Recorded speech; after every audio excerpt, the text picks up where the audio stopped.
बिस्मिल्लाहिर्रहमानिर्रहीम। अस्सलाम वालेकुम। मैं हूं हमजा इश्तियाक। नाज़रीन, पाकिस्तान में तेज़ी से उभरती हुई एक सियासी जमात की बात करेंगे जो पाकिस्तान की तीसरी बड़ी और पंजाब की दूसरी बड़ी सियासी जमात बनने जा रही है। अच्छा, ये मेरा अंदाज़ा शायद गलत भी हो सकता है और सरप्राइज़ भी मिल सकता है कि ये पंजाब की सबसे बड़ी सियासी जमात भी बन सकती है। इस्तेहकाम पाकिस्तान पार्टी? कतई तौर पर नहीं, आप ये गलत सोच रहे हैं। वो बेचारों के लीडर्स की तादाद ज़्यादा है और वोटर्स की तादाद तो बिल्कुल भी नहीं है, वर्कर्स की तादाद बिल्कुल भी नहीं है, और अभी तक उनका मंशूर भी डिसाइड नहीं है। लिहाजा वो बड़ी नौमलूद जमात है अभी। अब मैं जिस सियासी जमात की बात कर रहा हूँ वो है तहरीक लब्बैक पाकिस्तान। तहरीक लब्बैक पाकिस्तान ने जो मार्च है, इसके साथ जो मोमेंटम पकड़ा है और जिस तेज़ी के साथ लोग इसमें शामिल हो रहे हैं, वो बिल्कुल हैरान कर देने वाली बात है। ज़मीनी हकायक की बात कर रहा हूँ मैं। तेज़ी के साथ उनके साथ लोग जुड़ भी रहे हैं, उनके नज़रिए को,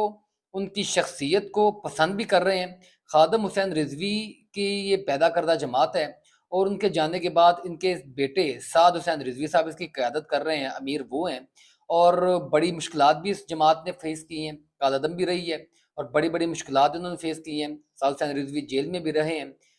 पीटीए के दौर में क्रैकडाउन भी सख्त हुआ था और बहुत जो है मुश्किलात के बाद ये छोटा पौधा जो खादम हुसैन रिजवी के ज़माने में लगा था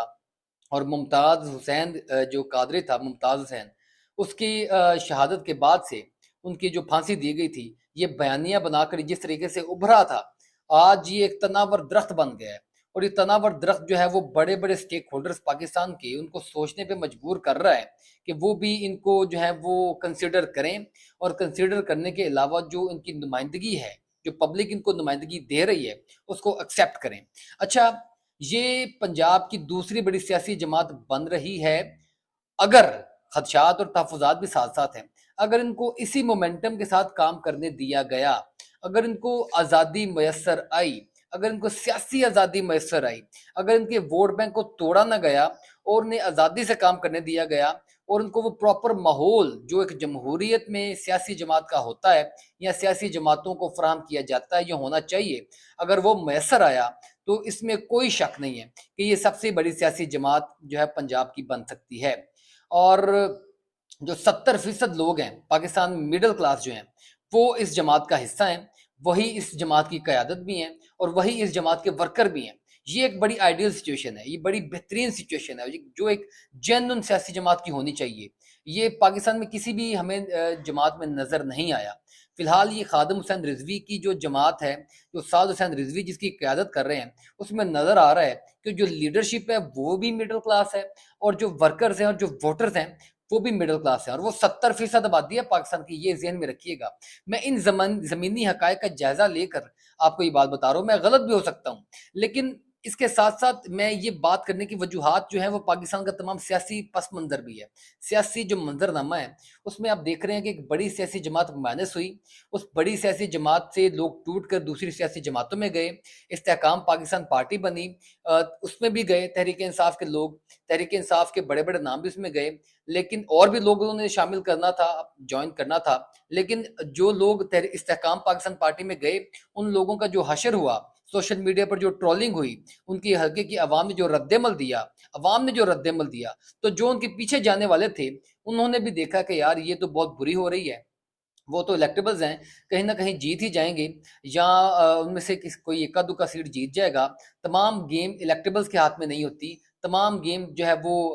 बड़ों के हाथ में नहीं होती, कुछ गेम अवाम के हाथ में भी होती है। और अगर हम इस्तेहकाम पाकिस्तान में गए तो फिर हमारा भी यही हाल होगा जो इनका होगा, क्योंकि बड़े बड़े नाम तो हैं, फयाजुल हसन चौहान हैं, फिरदौस आशिक अवान हैं और ये आमिर कियानी जैसे लोग भी, लेकिन अवाम इनके साथ नहीं है, यानी इनके हल्के की अवाम भी इनका साथ देती हुई नजर नहीं आ रही। फवाद चौधरी साहब के बारे में तो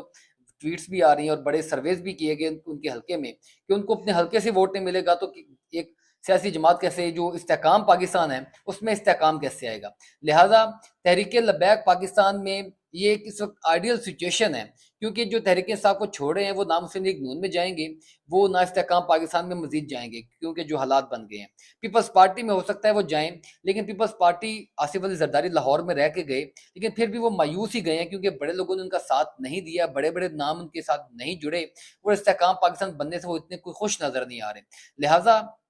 جو ماحول بن رہا ہے اس میں جو انٹرنل رپورٹس ہیں اور جو ہمارے بھی رابطے ہیں وہ بھی یہ بتا رہے ہیں کہ جو تحریک انصاف کے لوگ ہیں یا جو اور بدزن لوگ ہیں جو آزاد لوگ ہیں بڑی تیزی کے ساتھ وہ تحریک لبیک پاکستان جوائن کر سکتے ہیں۔ اسی لیے ان گراؤنڈ ریالٹیز کا جو ہے جائزہ لیتے ہوئے میں یہ بات کر رہا ہوں کہ عام آدمی جو ورکر ہے جو مڈل کلاس ہے جو مزدور ہے جو حاری ہے وہ بھی جو ہے وہ سعد حسین رضوی کو تحریک لبیک پاکستان کو پسند کر رہا ہے، اور جو بڑے لوگ ہیں الیکٹیبلز ہیں جو سیاسی لوگ ہیں ان کے لیے بھی آئیڈیل سچویشن ہے۔ لہٰذا یہ 2 4 5 جو ایلیمنٹ اکٹھے ہوئے ہیں ان ایلیمنٹ کی وجہ سے تحریک لبیک پاکستان جو ہے وہ ایک بڑا وہ سورس بھی بن سکتا ہے، اور ان کا منشور بھی دیکھیں، ان کا منشور بھی بالکل عام عوام کا ہے، ان کا منشور بھی ایک سادہ مسائل حل کرنے کا ہے، ان کا منشور بھی عام آدمی کے مسائل حل کرنے کا، جو عام آدمی چاہتا ہے کہ پاکستان کس طرح کا ہو، میرا بچہ کس طرح کا ہو، میں کیسا ہوں، میرا مستقبل کیسا ہو۔ لہٰذا یہ میں داد دوں گا سعد حسین رضوی کی جماعت کو، تحریک لبیک پاکستان کو، کہ انہوں نے جو منشور بھی بلڈ کیا ہے وہ عام آدمی کا ہے، اور عام آدمی شاید اسی لیے ان کی طرف کھینچا بھی چلا جا رہا ہے، جو بالکل ایک آئیڈیل سچویشن ہے۔ اچھا، اگر ہم بات کریں کہ جو سٹیک ہولڈرز ہیں پاکستان کے وہ اتنی بڑی سیاسی جماعت ان کو بننے دیں گے، تو جواب جو ہے وہ 90% نام میں آتا ہے، کیونکہ نظر بھی یہ آ رہا ہے کہ فیض آباد میں ان کو روکا جائے گا، کنٹینر لگائے جا رہے ہیں، دما دم مست قلندر کیا جائے گا، لیکن یہ ایک انتہائی غلط بات ہے۔ پاکستان میں نظریے کو پنپنا چاہیے، جو بھی سیاسی جماعت ایک نظریہ لے کر اٹھتی ہے اس کو آنا چاہیے سامنے، اور اگر یہ عام لوگوں کی جماعت ہے تو ان کو ضرور آنا چاہیے۔ پاکستان میں جو پہلے حال ہو گیا ہے خدا کا واسطہ ہے، اب مزید اس سے ہمیں باز آ جانا چاہیے، ایک آئیڈل سچویشن پیدا کرنی چاہیے پاکستان کی عوام کے لیے، پاکستان کے لیے ایک ایسا ماحول سیاسی بنانا چاہیے جس میں گنجائش ہو نظریے کی، نفی کی، نہ کہنے کی، ہاں کہنے کی، ہر طرح سے رائے دینے کی گنجائش موجود ہو، تبھی پاکستان آگے بڑھے گا۔ لہٰذا یہ جو آج کی تمام ویڈیو ہے میں نے ایک زمینی حقائق کا جائزہ لے کر بتائی ہے، کیونکہ میرے بہت سے سورسز اور لوگ اور صحافی دوست یہ بتا رہے ہیں کہ بڑی تیزی سے جو نیٹ ورک ہے وہ تحریک لبیک پاکستان کا پھیل رہا ہے، اور سٹیک ہولڈرز بھی ان کو ایکسیپٹ کر لیں گے اگر یہ اسی مومنٹم کے ساتھ آگے جاتے رہے۔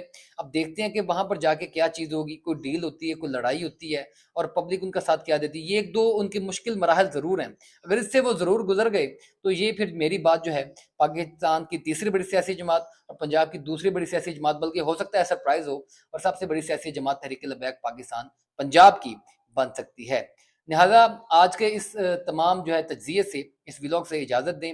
پھر ملاقات ہوگی۔ اللہ حافظ۔